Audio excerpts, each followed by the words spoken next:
అందరికీ నమస్కారం. గోవింద గోవింద గోవింద గోవింద నామస్మరణ తిరుమల వీధులలో ఆ 7 కొండల్లో మారుమ్రోగుతూ ఉంటే మనసు ఎంత ప్రశాంతంగా ఉంటుందంటే ఇప్పుడు చెప్తే సరే ఒళ్ళు పొలకిస్తుంది. నాది అన్నమయ్య సినిమాలో చూపినట్టు అసలు ఆకలి దప్పికలు అన్న ఉండవు. ఆ స్వామివారిని చూడాలని ఇదే ఉండింది.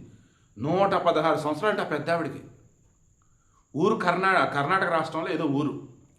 వాళ్ళ బిడ్డలు మనవాళ్ళు మనురాలతో కలగలిపి కొండకు వచ్చారు. మెట్లు ఎక్కేటప్పుడు హుషారుగా ఎక్కుతున్నారు. ఇక ఆ తర్వాత అన్నప్పుడు పిల్లల సాయం తీసుకుంటూ నెమ్మదిగా నడుస్తున్నారు. ఆశ్చర్యపోయారు అంతా కూడా.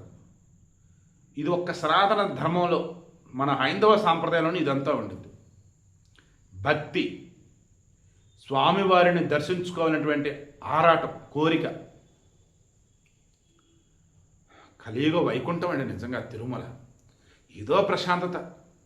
స్వామివారే నన్ను దర్శించుకోవాలనుకుంటున్నావా, నువ్వు రా, నేను ఇక్కడే ఉన్నా అని చెప్తాడు. వస్తున్నాను అయ్యా అంటే రామ్మా అంటాడు. ఇబ్బందిగా ఉందంటే భలే వల్లేండి, ఏ ఇబ్బంది, గోవిందా అను, నేనున్నా అంటాడు.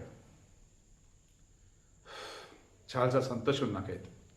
116 సంవత్సరాల ఆవిడ అలిపిరి మెట్టు మార్గంలో మోకాల పర్వతం దగ్గర కూడా ఎక్కుతూ ఉందంటే 3550 మెట్లండి. ఒకటా రెండా? నిజంగా భారతదేశంలో ఇది సాధ్యం.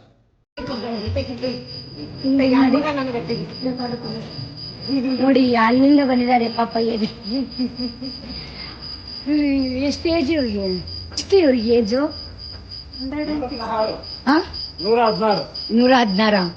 116 ಅಜ್ಜಿಗೆ ಏಜು.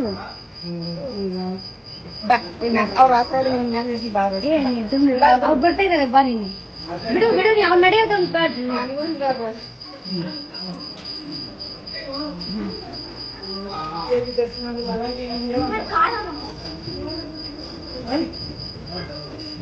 ಆದ್ರೆ ಇಲ್ಲೇ